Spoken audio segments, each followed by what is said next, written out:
Om Namo Bhagavate Vasudevaya. Om Namo Bhagavate Vasudevaya. Om Namo Bhagavate Vasudevaya. Om Agnanatimirandasya Gyanjana Salakaya Chakshurunmilitam Yena Tasmai Sri Gurave Namaha. Sri Chaitanya Manobhistam Stapitam Yena Bhutale Swayam Rupa Kadamahyam Darati Svaparantikam Vandeham Sri Guru Sri Yutapatakamalам Sri Gurun Vaishnavamscha Sri Rupam Sagrijatam Sahagana Raghunatanvitam Tam Sajivam Sadvaitam Savadutam Parijana Sahitam Sri Krishna Chaitanya Devam Sri Radha Krishna Padan Sahagana Lalita Sri Visakanvitamscha हे कृष्ण करुणा सिंधु दीनबंधो जगतपते गोपेश गोपिका कांत राधा कांत नमोस्तुते तप्त कांचन गौरंगी राधे वृंदावनेश्वरी वृषभानुसुते देवी प्रणमामि हरिप्रिये पंचकल्पतरुभ्यश्च कृपा सिन्धुभ्य एव च पतितानं पावनेभ्यो वैष्णवेभ्यो नमो नमः नमः विष्णुपदाय कृष्णप्रेष्ठाय भूतले श्रीमते भक्तिवेदांत स्वामी निति नामिने नमस्ते सरस्वते देवे गौरवाणी प्रचारिणे निर्विशेष शून्यवादी पाशत्ताय देशतारिणे जय श्री कृष्ण चैतन्य प्रभु नित्यानंद श्री अद्वैत गदाधर श्रीवासादि गौर भक्त वृंद हरे Krishna Krishna Krishna Hare Hare Hare Ram Ram Ram Hare Hare Vivo. No problem, Karthi Prabhu. Okay, so today we read amazing story about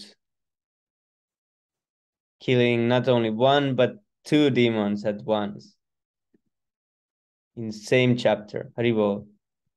Let's see how big long the chapter is.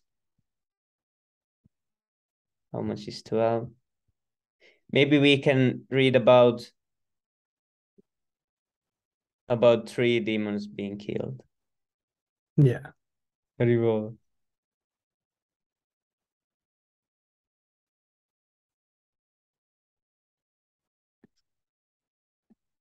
Okay, Hare Krishna. Chapter 11. Killing the demons Vatsasura and Bakasura. When the twin Arjuna trees fell to the ground, making a sound like the falling of thunderbolts, all the inhabitants of Gokula, including Nanda Maharaj, immediately came to the spot. They were very much astonished to see how the two great trees had suddenly fallen. Because they could find no reason for their falling down, they were puzzled. When they saw child Krishna bound up to the wooden mortar by the ropes of Yashoda, they began to think that it must have been caused by some demon. Otherwise, how was it possible? At the same time, they were very much perturbed because such uncommon incidences were always happening to the child Krishna. While the elderly cowherd men were thus contemplating the small children who were playing there, informed the man that the trees fell due to Krishna's pulling the wooden mortar with the ropes to which he was bound. Krishna came in between the two trees, they explained, and the wooden mortar was topsy-turvy and stuck in between the trees. Krishna began to pull the rope and the trees fell down. When the trees fell down, two very dazzling men came out of the trees and they began to talk to Krishna. Most of the cowherd men did not believe the statement of the children. They could not believe that such things were at all possible. Some of them, however, believed them and told Nanda Maharaj, "Your child is different from all other children. He just might have done it." Nanda Maharaj began to smile, hearing about the extraordinary abilities of his son. He came forward and untied the knots just to free his wonderful child. After being freed by Nanda Maharaj, Krishna was taken onto the laps of the elderly gopis. They took him away to the courtyard of the house and began to clap, praising his wonderful activities. Krishna began to clap along with them, just like an ordinary child. The Supreme Lord Krishna, being completely controlled by the gopis, began to sing and dance, just like a puppet in their hands. Sometimes Mother Yashoda used to ask Krishna to bring her a wooden plank for sitting, although the wooden plank was too heavy to be carried by a child. Still, somehow or other, Krishna would bring it to his mother. Sometimes, while worshipping Narayana, his father would ask him to bring his wooden slippers, and Krishna, with great difficulty, would put the slippers on his head and bring them to his father. When he was asked to lift some heavy article and was unable to lift it, he would simply move his arms. He would simply move his arms. In this way, daily, at every moment, he was the reservoir of all pleasure to his parents. The Lord was exhibiting such childish activities before the inhabitants of Vrindavan because he wanted to show the great philosophers and sages searching after the absolute truth, how the supreme absolute truth, personality of Godhead is controlled by and subject to the desires of his pure devotees. On one day, a fruit vendor came before the house of Nanda Maharaj. Upon hearing the vendor call, "If anyone wants fruits, please come and take them from me." Child Krishna immediately took some grains in his palm and went to get the fruits in exchange. In those days, exchange was by barter. Therefore, Krishna might have seen his parent exchange fruits and other things by bartering grains, and so he imitated.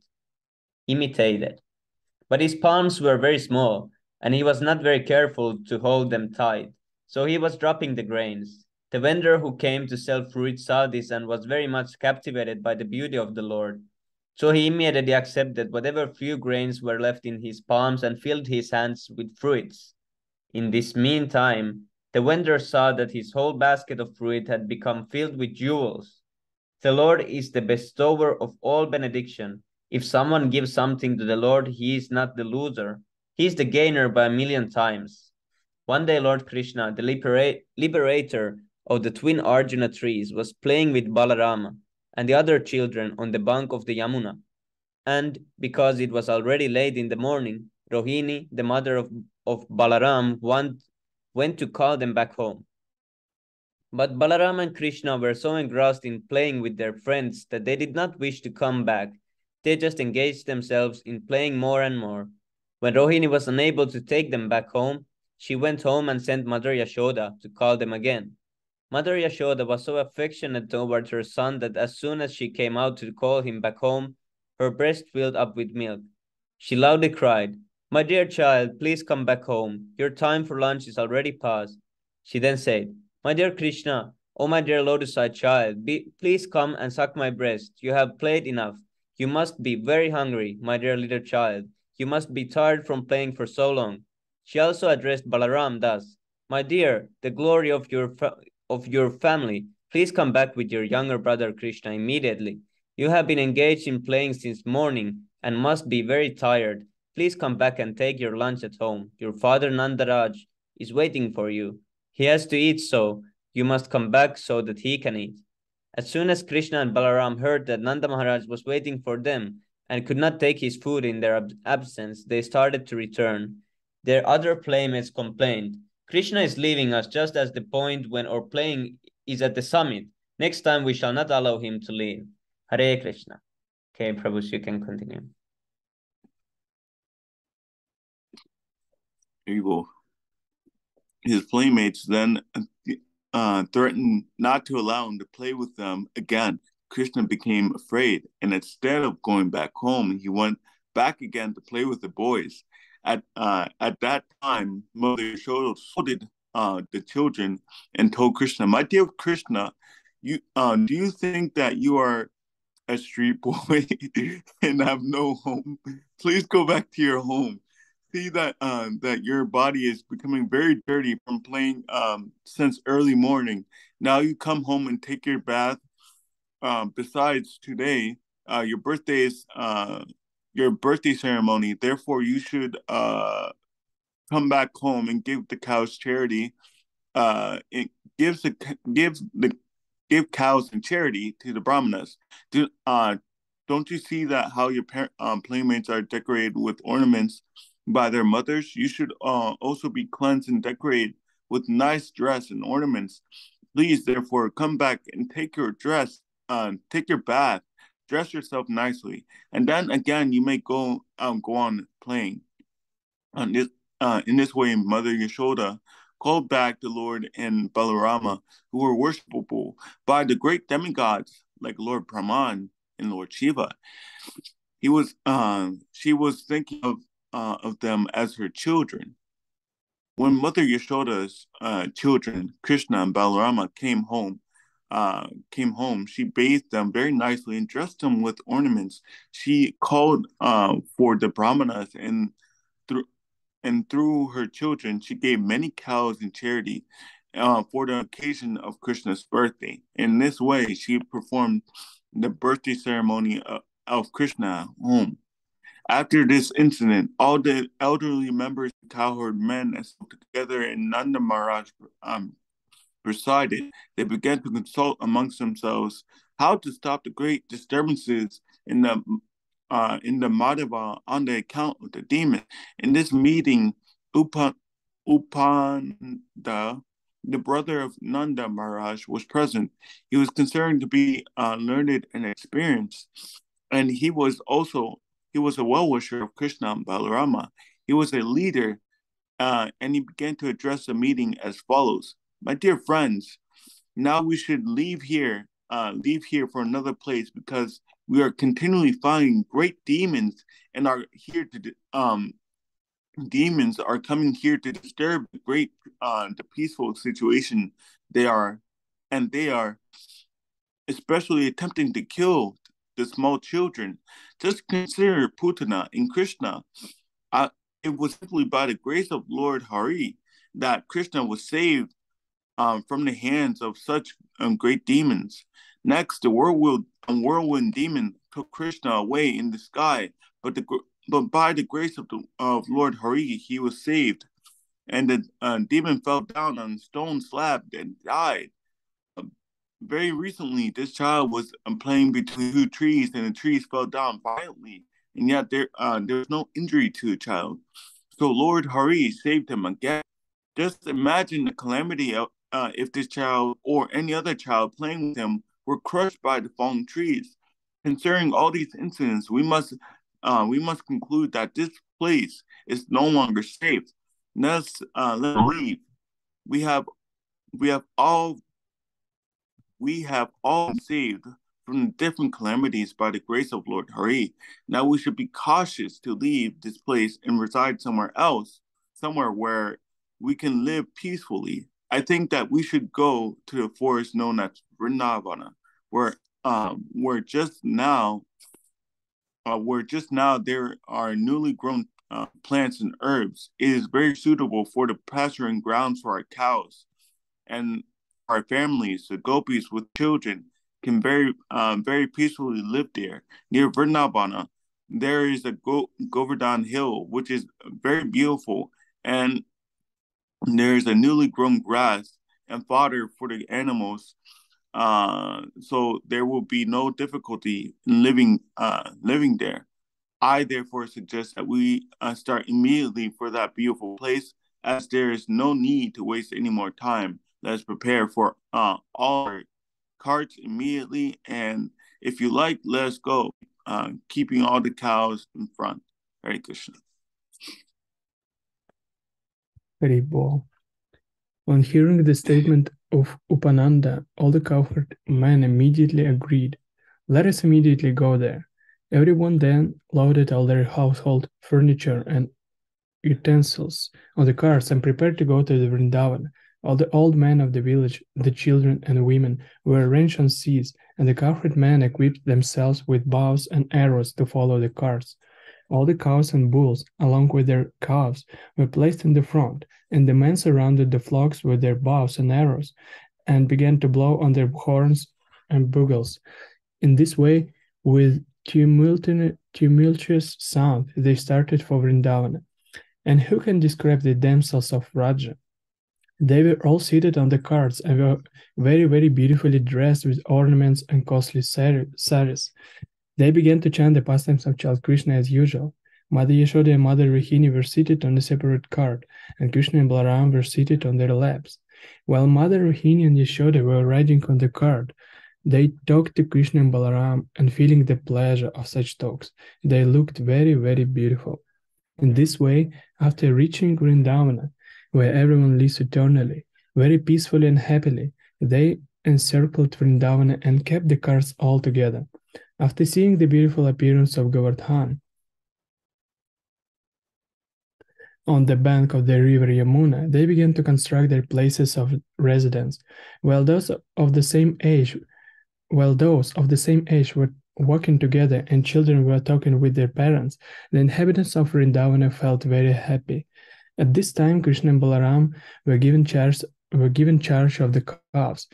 The first responsibility of the cowherd boys was to take care of the little calves. The boys had trained in this from the very beginning of their childhood. So, along with other little cowherd boys, Krishna and Balaram went into the pasturing ground and took charge of the calves and played with their playmates.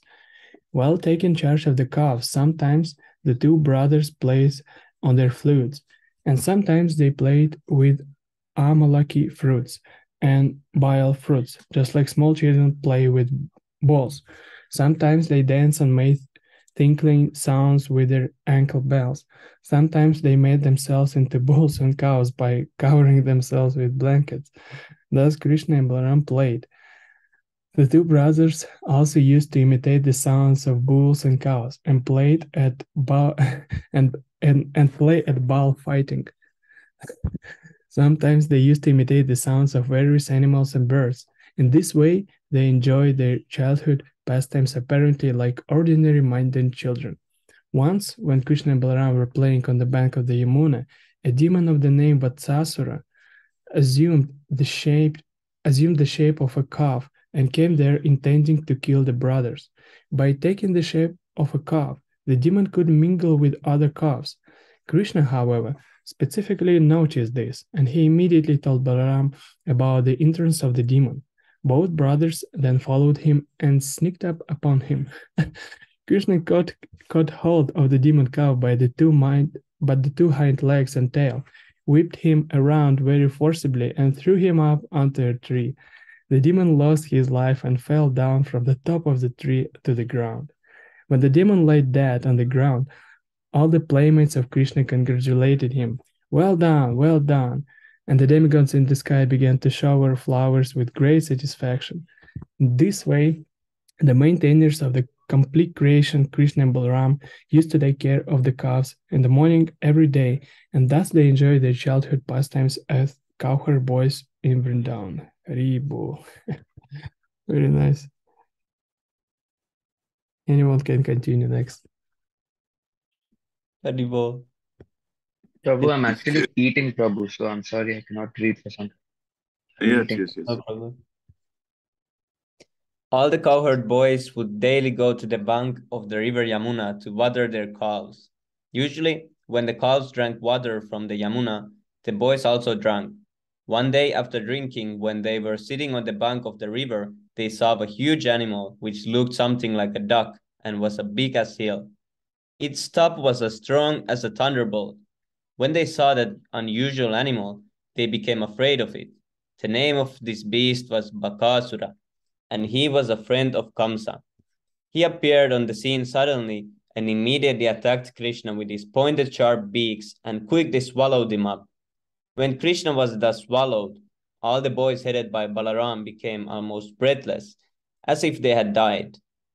But when the Bakasura demon was swallowing up Krishna, he felt a burning fiery sensation in his throat. This was due to the glowing effulgence of Krishna. The demon quickly threw up Krishna and tried to kill him by pinching him in his beak. Bakasura did not know that although Krishna was playing the part of the child of Nanda Maharaj, he was still the original father of Lord Brahma, the creator of the universe. The child of Mother Yashoda, who is the reservoir of pleasure for the demigods and who is the maintainer of saintly persons, caught hold of the beaks of the great gigantic duck, and before his cowherd boyfriends bifurcated his mouth. Just as a child very easily splits a blade of grass, from the sky the denizens of the heavenly planet showered flowers like the camellia, the most fragrant of all flowers, as a token of their congratulations. Accompanying the showers of flowers was a vibration of bugles, drums, and conchas. When the boys saw the showering of flowers and heard the celestial sounds, they became struck with wonder. When they saw Krishna, they all, including Balaram, were so pleased that it seemed as if they had regained their very source of life. As soon as they saw Krishna coming towards them, they one after another embraced the son of Nanda and held him to their chest. After this, they assembled all the calves under their charge and began to return home. When they arrived home, they began to speak of the wonderful activities of the son of Nanda. When the gopis and cowherdmen all heard the story from the boys, they felt great happiness because naturally they loved Krishna, and hearing about his glorious and victorious activities, they became still more affectionate toward him. Thinking that child Krishna was saved from the mouth of death, they began to see his face with great love and affection. They were full of anxieties, but they could not turn their faces from the vision of Krishna. The gopis and the man began to converse amongst themselves about how the child Krishna was attacked in so many ways and so many times by so many demons, and yet the demons were killed and Krishna was uninjured. They continued to converse amongst themselves about how many great demons in such fierce bodies attacked Krishna to kill him. But by the grace of Hari, they could not cause even a slight injury. Rather, they died like small flies in a fire. Thus they remembered the words of Garga Muni, who foretold by dint of his vast knowledge of the Vedas and astrology that this boy would be attacked by many demons. Now they actually saw that this was coming true word for word. All the elderly cowherd men, including Nanda Maharaj, used to talk of their wonderful activities of Lord Krishna and Balaram, and they were always so much absorbed in those talks that they forgot the threefold miseries of this material existence. This is the effect of Krishna consciousness. What was enjoyed 5,000 years ago by Nanda Maharaj can still be enjoyed by persons who are in Krishna consciousness simply by talking about the transcendental pastimes of Krishna and his associates. Thus, both Balaram and Krishna enjoyed their childhood pastimes, imitating the monkeys of Lord Ramachandra, who constructed the bridge over the ocean, and Hanuman, who jumped over the of water to Ceylon. And they used to imitate such pastimes among their friends and so happily passed their childhood life. Rivol. This is really nice. They imitated Lord Ramachandra and Hanuman. Thus ends the Bhaktivedanta purport of the 11th chapter of Krishna, killing the demons Vatsasura and Bakasura. You go. Yeah, I think we can read another one. Yes, Prabhu. Yeah. This is not too. Yeah, it's fine. So. Yeah, they're pretty short. The first long chapter will be 15th, I believe, about Krsna. Oh, yes. Prabhu, can I read? Nityananda Prabhu Dandavat Pranam Jai Shri Prabhupada. Yes, Prabhu, you can. Oh, Hare Krishna, Nityananda Prabhu. Dandavat Pranam Jai Prabhupada, glad to see you here. Prabhu, Dandavat Pranam Jai Shri Prabhupada. Prabhu, am I like audible because I'm using a new earphone? Yes, Prabhu. It's clear, right? Okay. Yeah, it's good. Yes. Okay, I'll start. The killing of the Aghasura demon. Once the Lord desired to go early in the morning with all his cowherd boy friends to the forest, where they were able to, where they were to assemble together and take lunch. As soon as he got up from bed, he blew a buffalo horn and called all his friends together. Keeping the calves before them, they started for the forest. In this way, Lord Krishna assembled thousands of his boyfriends.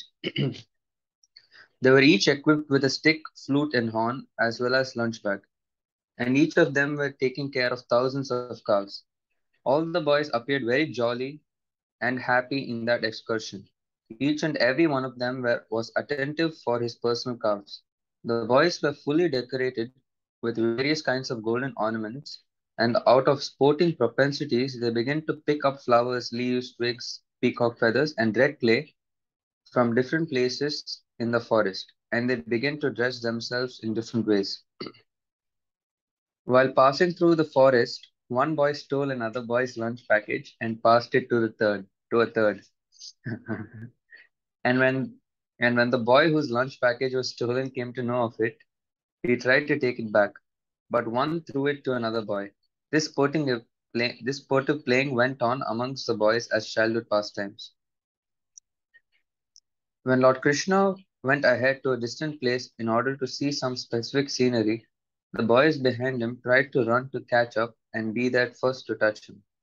So there was a great competition. One would say, I will go there and touch Krishna. And another would say, oh, you cannot go, I'll touch Krishna first. Some of them played on their flutes or vibrated bugles made of buffalo horn.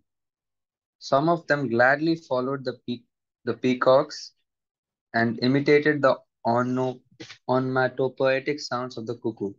While the birds were flying in the sky, the boys ran after the bird shadows along the ground and tried to follow their exact courses. Some of them went to the monkeys and silently sat down by them, and some of them imitated the dancing of the peacocks. Some of them caught the tails of the monkeys and Prabhu, can you scroll? Yes, Prabhu. And played with them.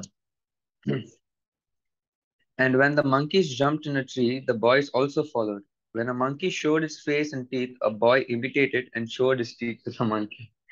Some of the boys played with the frogs on the bank of Yamuna, and when out of fear the frogs jumped in the water, the boys immediately dove in after them. And they would come out of the water when when they saw their own shadows and stand imitating, making caricatures and laughing.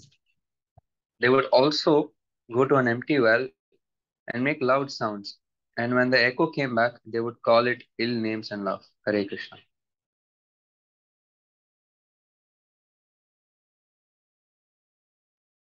Well,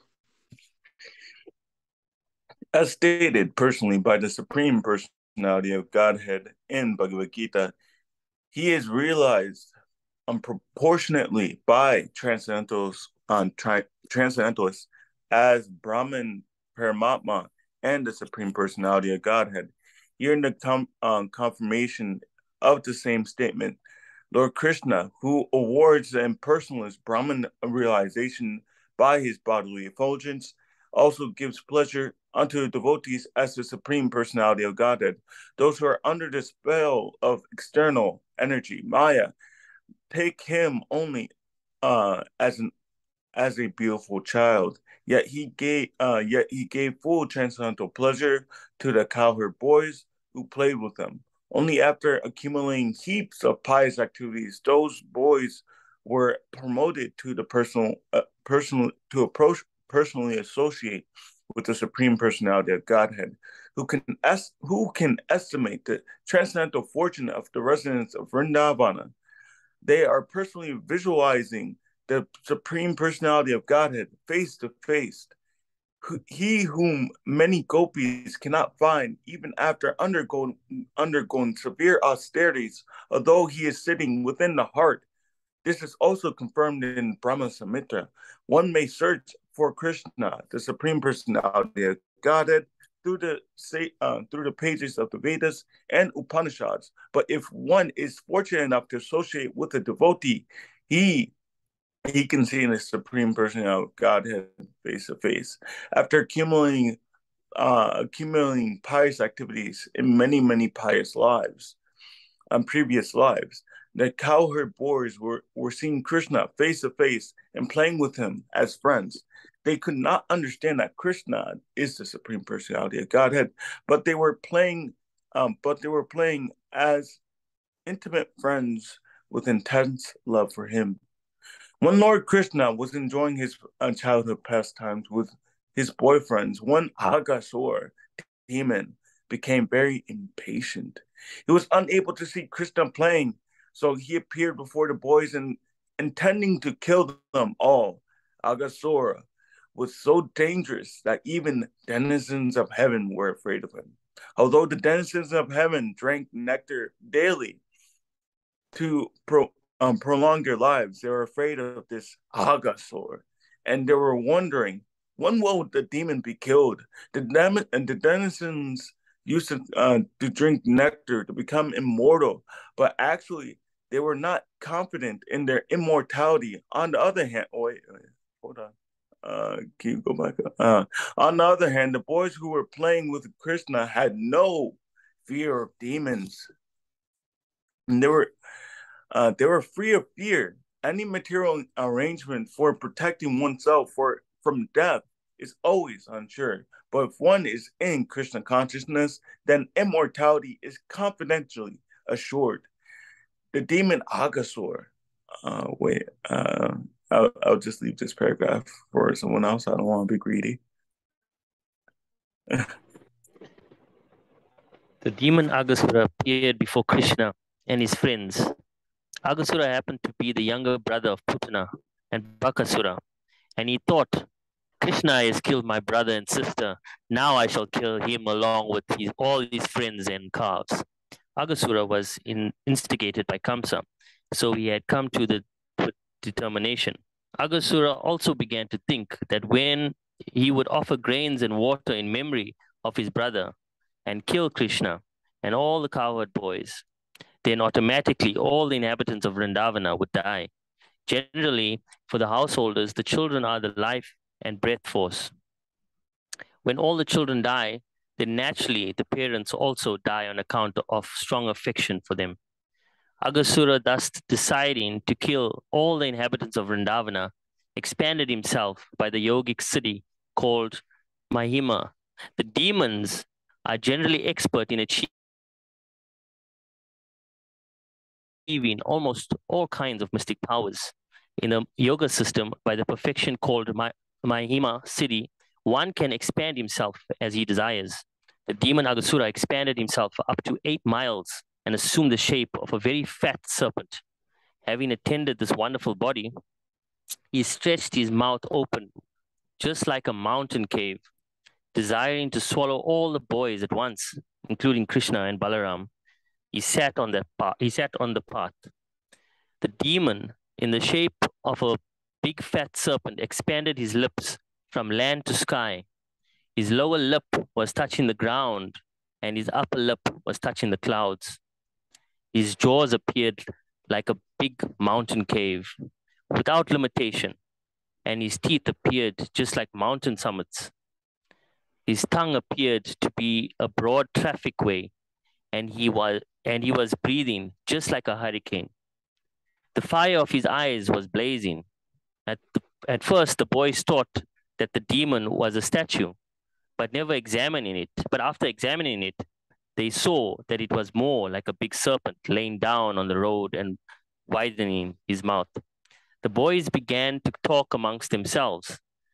This figure appears to be a great animal, and he is sitting in such a posture just to swallow us all. Just see, is it not a big snake that has widened his mouth to eat all of us? Continue. Hare Krishna. One of them said, yes, what you say is true. This animal's upper lip appears to be just like the sunshine, and its lower lip is just like the reflection of red sunshine on the ground. Dear friends, just look to the right and left-hand side of the mouth of the animal. Its mouth appears to be like a big mountain cave, and its height cannot be estimated. The chin is also raised just like a mountain summit. That long highway appears to be its tongue, and inside the mouth it is as dark as in a mountain cave. The hot wind that is blowing like a hurricane is his breathing, and the fishy bad smell coming out from his mouth is the smell of his intestines. Then they further consulted among themselves. If we all at one time entered into the mouth of this great serpent, how could it possibly swallow all of us? And even if it were to swallow all of us at once, it could not swallow Krishna. Krishna will immediately kill him, as he did Bakasura.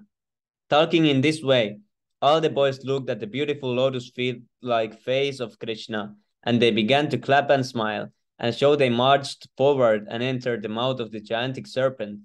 Meanwhile, Krishna, who is the super soul within everyone's heart, could understand that the big status quo figure was a demon. While he was planning how to stop the destruction of his intimate friends, all the boys along with their cows and calves entered the mouth of the serpent. But Krishna did not enter. The demon was waiting Krishna's entrance, and he was thinking, everyone has entered except Krishna, who has killed my brothers and sisters. Krishna is the assurance of safety to everyone, but when he saw that his friends were already out of his hands and were lying within the belly of a great serpent, he became momentarily aggrieved. He was also struck with wonder, how the external energy works so wonderfully. He then began to consider how the demon should be killed and how he could save the boys and calves. Although there was no factual concern on Krishna's part, he was thinking like that. Finally, after some deliberation, he also entered the mouth of the demon. When Krishna entered, all the demigods who had gathered to see the fun and who were hiding within the clouds began to express their feelings with the words, "Alas, alas." At the same time, all the friends of Aghasura, especially Kamsa, who were all accustomed to eating flesh and blood, began to express their jubilation, understanding that Krishna had also entered the mouth of the demon. While the demon was trying to smash Krishna and his companions, Krishna heard the demigods crying, "Alas, alas," and he immediately began to expand himself within the throat of the demon. Although he had a gigantic body, the demon choked by the expanding of Krishna. His big eyes moved violently, and he quickly suffocated. His life air could not come out from any source, and ultimately it burst out of the hole in the upper part of his skull. Thus his life air passed off. After the demon dropped dead, Krishna, with his transcendental glance alone, brought all the boys and calves back to consciousness and came with them out of the mouth of the demon. While Krishna was within the mouth of Aghasura, the demon's spirit soul came out like a dazzling light, illuminating all directions and waited in the sky. As soon as Krishna, with his calves and friends, came out of the mouth of the demon, that glittering effulgent life immediately merged into the body of Krishna within the vision of all the demigods. The demigods became overwhelmed with joy and began to shower flowers on the Supreme Personality of Godhead, Krishna, and thus they worshipped him. The denizens of heaven began to dance in jubilation, and the denizens in Gandharvaloka began to offer various kinds of prayers. Drummers began to beat drums in jubilation. The Brahmanas began to recite Vedic hymns, and all the devotees of the Lord began to chant and words, "Jai, Jai, all glories to the Supreme Person of Godhead." When Lord Brahma heard those auspicious vibrations, which sounded throughout the higher planetary system, he immediately came down to see what had happened. He saw that the demon was killed, and he was struck with wonder at the uncommon glorious pastimes of the personality of Godhead. The gigantic mouth of the demon remained in an open position for many days and gradually dried up. It remained a spot of pleasure pastimes for all the cowherd boys. The killing of Aghasura took place when Krishna and all his boyfriends were under 5 years old. Children under 5 years old are called Kaumara. After 5 years up to the 10th year, they are called Pauganda. And after the 10th year up to the 15th year, they are called Kaishora. After the 15th year, boys are called Yats. So for 1 year, there was no discussion of the incident of the Aghasura demon in the village of Raja. But when they attained their 6th year, they informed their parents of the incident with great wonder. The reason for this will be clear in the next chapter. Hare Krishna. Okay, anyone can continue from here. Very well. For Sri Krishna, the Supreme Personality of Godhead, who is far greater than such demigods as Lord Brahma, it is not at all difficult to award one the opportunity of merging with his eternal body. This he awarded to Aghasura. Aghasura was certainly the most sinful living entity, and it is not possible for the sinful to merge into the existence of the absolute truth. But in this particular case, because Krishna entered in the Aghasura's body, the demon became fully cleansed of all sinful reaction. Persons constantly thinking of the eternal form of the Lord in the shape of the deity or in the shape of a mental form are awarded the transcendental goal of entering into the kingdom of God and associating with the Supreme Personality of Godhead. So we can just imagine the elevated position of someone like Aghasura, into whose body the Supreme Personality of Godhead, Krishna, personally entered. Great sages, meditators, and devotees constantly keep the form of the Lord within the heart. Or they see the deity form of the Lord in the temples. In that way, they become liberated from all material contamination, and at the end of the body, enter into the kingdom of God. This perfection is possible simply by keeping the form of the Lord within the mind. But in the case of Aghasura, the Supreme Personality of God had personally entered. Aghasura's position was therefore greater than the ordinary devotees or the greatest yogis. Maharaja Parikshit, who was engaged in hearing the transcendental pastimes of Lord Krishna, who saved the life of Maharaja Parikshit while he was in the womb of his mother, became more and more interested to hear about him. And thus he questioned the sage Shukadeva Goswami, who was reciting Srimad Bhagavatam before the king. King Parikshit was a bit astonished to understand that the killing of the Aghasuri demon was not discussed for 1 year until after the boys attained the Pauganda age. Maharaja Parikshit was very inquisitive to learn this, for he was sure that such an incident was due to the working of Krishna's different energies. Generally, the Kshatriyas or the administrative class are always busy with their political affairs, and they have very little chance to hear about the transcendental pastimes of Lord Krishna. But while Parikshit Maharaj was hearing these transcendental pastimes, he considered himself to be very fortunate because he was hearing from Shukadeva Goswami, the greatest authority on the Srimad Bhagavatam. Thus, being requested by Maharaja Parikshit, Shukadeva Goswami continued to speak about the transcendental pastimes of Lord Krishna in the matter of his form, quality, fame, and paraphernalia. Thus ends the Bhaktivedanta purport of the 12th canto of Krishna, the killing of the Aghasuri demon. Haribo. Evil. Okay, Evil. Oh, next one Oh, would be really yeah. nice. picture. Is this short? One of the most pastimes. Yes, Prabhu, this I is I mean, most famous. What does the Aghasura demon represent in our spiritual life? Yeah, I don't remember that by mind. Let's Mystic see. powers. I think that's with the cities. I don't know if that's maybe what Prabhupada was saying. Like yogis. Let's find out. Here is Aghasura represents cruelty and violence. Yeah. Interesting. So what's interesting there, I can share some, if you want me to share, I can share a little bit about that pastime.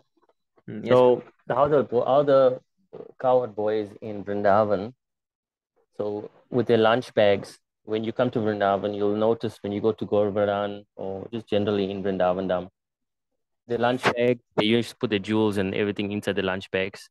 And like how the boy passed the lunch bag from one boy to another, the trees in Vrindavan also wanted to be part of the games. So when you come to Vrindavan, you'll see holes in the trees. Literally, yes.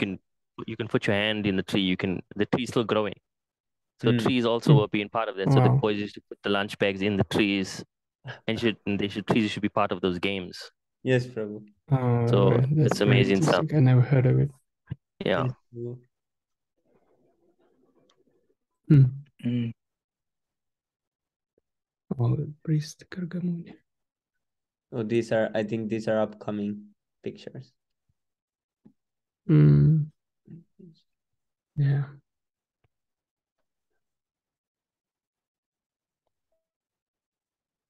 Yeah, unfortunately, we don't have these pictures in our Russian books. I mean, I never saw these. These are the originals. Printings. Yeah.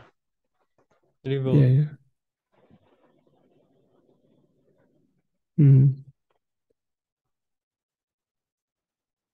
Yes, here is. Is it? Yeah. It's amazing. Why didn't they discuss it for 1 year? Yes, Prabhu. Yeah, that's a good question. Next chapter. Although I read it, but I don't remember. Yes, Prabhu. I also forgot this.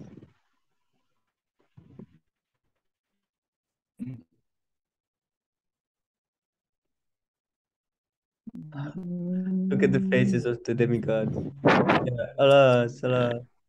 Jai. Oh, I think they didn't discuss because Alas. Brahma is going to steal them, right? Yeah. Yeah. So the Yeah. so the demigods often come to. I mean, they often the eyes are always often on Vrindavan. The demigods waiting for Krishna and his pastimes. Krishna is always in Vrindavan. He never leaves. Yeah, that. Yes, Prabhu. You can't spoil the next chapter, Prabhu. Come on. Spoilers.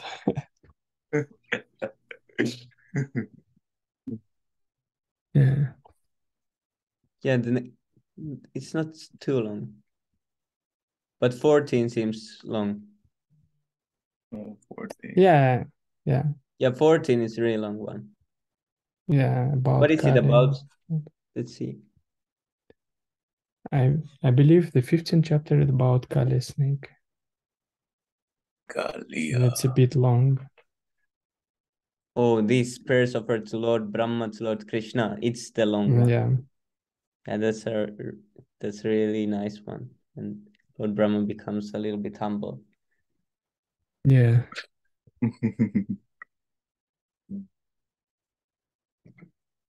Okay, Haribol, now let's go to Shikshastakam prayers.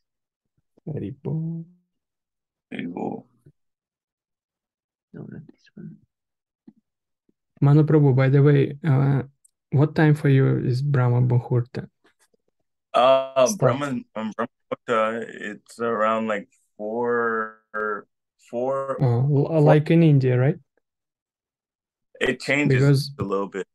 Yeah, before sometimes it was like, changes. Before it was like 4:30 to 5. In winter, it was like around 5 or maybe even 6 a.m. for me. Yeah, this is but in now Detroit. Yeah,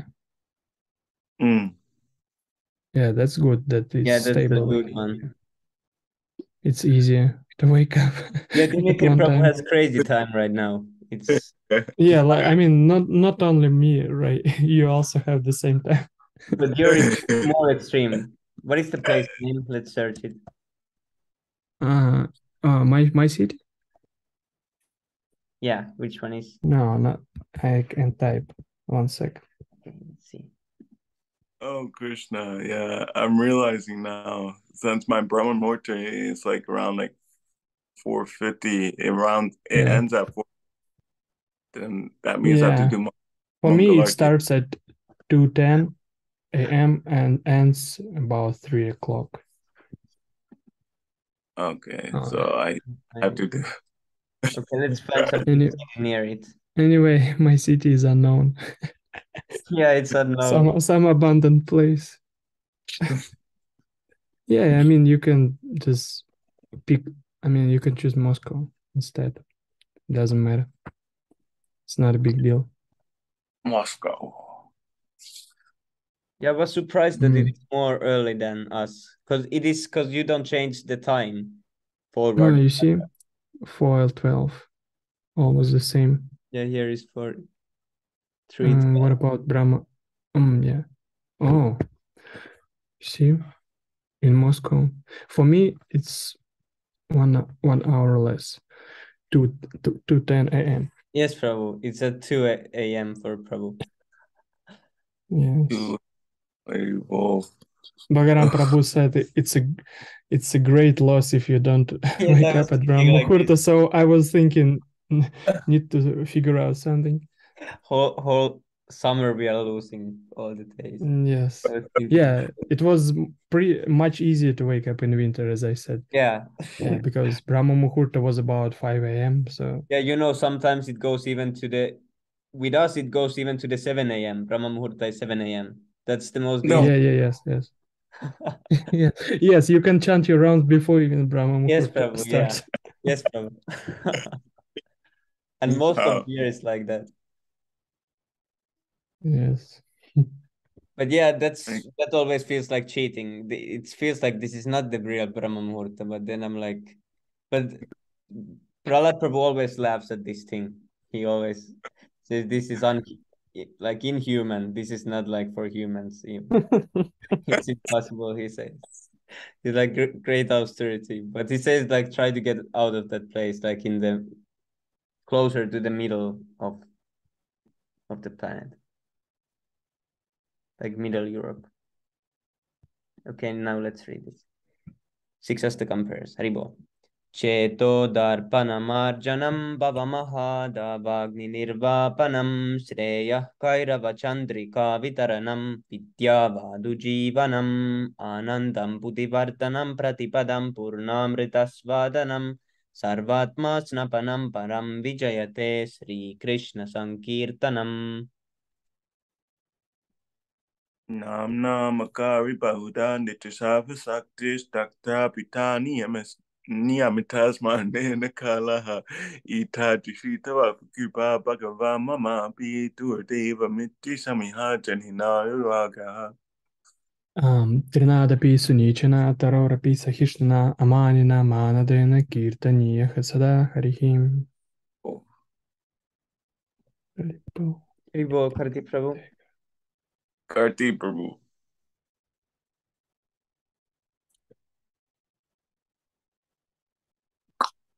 Yes, Prabhu, just one. Okay. Yo, Haribo. Sound noise. There's too much actually disturbance. Okay. No problem. No problem. Take care. Okay. Madanam na janam Yes. na sundarim kavitam va jagadisha kamaye mama janmani janmanishvare bhavatad bhakti rahai tuki tvayi. Ainana tanu kinkayam patitamam vesmave babamudo kipaya tava para pankija stitutuli satritam pitintaya. Nayanam Galadashudharaya, Vadanam Gadgada Ruthaya Gira, Polakair Nishtam Vapuhu Kada, Tavanam Agrahane Bhavishyati. Yugayitam nimeshena chakshusha pravirshya yitam shunya yitam jagat sarvam govinda virahena me. Aslishyaba para ratumam ardashanam mamahatam karotuva yatataba vitatulam pato maprananastu sevanapara. Haribo. Evil. Glory to the Sri Krishna Sankirtana, which cleanses the heart of all the dust accumulated for years and extinguishes the fire of conditional life of repeated birth and death. The Sankirtana movement is the prime benediction for humanity at large, because it spreads the rays of the benediction moon. It is the life of all transcendental knowledge. It increases the ocean of transcendental bliss, and it enables us to fully taste the nectar for which we are always anxious. Oh my Lord. Sorry, Prabhu. Oh, no, it's cool, bro. Oh my Lord, your holy name alone can render all benedictions to living beings, and thus you have hundreds of millions of names like Krishna and Govinda. There, in these transcendental names, you have invested all your transcendental energies. They're not even hard and fast rules for chanting these names. Oh my Lord, out of kindness, you enable us to easily approach you. By your holy names, I am so unfortunate that I have no attraction for them. One should chant the holy name of the Lord in a humble state of mind, thinking oneself lower than the strong in the street. One should be more tolerant than a tree, devoid of all sense of false prestige, and should be ready to offer all respect to others. In such a state of mind, one can chant the holy name of the Lord constantly. O Almighty Lord, I have no desire to accumulate wealth, nor do I desire beautiful woman, nor do I want any number of followers. I only want your causeless devotional service, birth after birth. O son of Maharaj Nanda, Krishna, I'm your eternal servitor. Yet somehow or other I've fallen into this ocean of birth and death. Please pick me up from this ocean of death and place me as one of the atoms of your lotus feet. O my Lord, when will my eyes be decorated with tears of love, flowing constantly when I chant your holy name? When will my words choke up, and will the hairs of my body stand on end at the recitation of your name? O Govinda, feeling your separations, I'm considering a moment to be like 12 years or more. Tears are flowing from my eyes like torrents of rain, and I'm feeling all vacant in the world in your absence. I know no one but Krishna as my Lord, and he shall remain so, even if he handles me roughly. Wait, hold on. I think it's one job that's calling me. Hold on. It's true.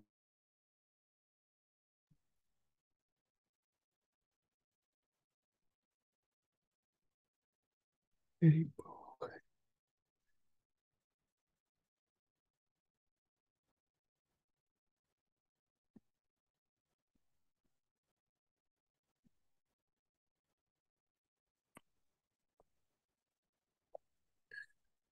Never mind, just some nonsense call.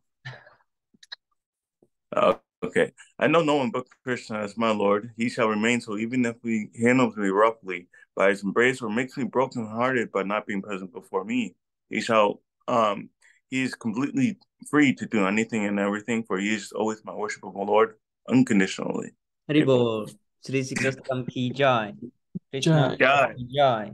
Pancharatra ki Jai. jai. Nityananda Jai. ki Jai. jai. Sri Krishna Chaitanya Jai. Mahaprabhu ki jai. Jagat Guru Shila Jai. Jagat Guru Shila Jai. Bhaktivedanta Swami Shila Prabhupada ki jai. Jai. Jai. Premanande. Hari Hari Bol. Hari Hari Bol.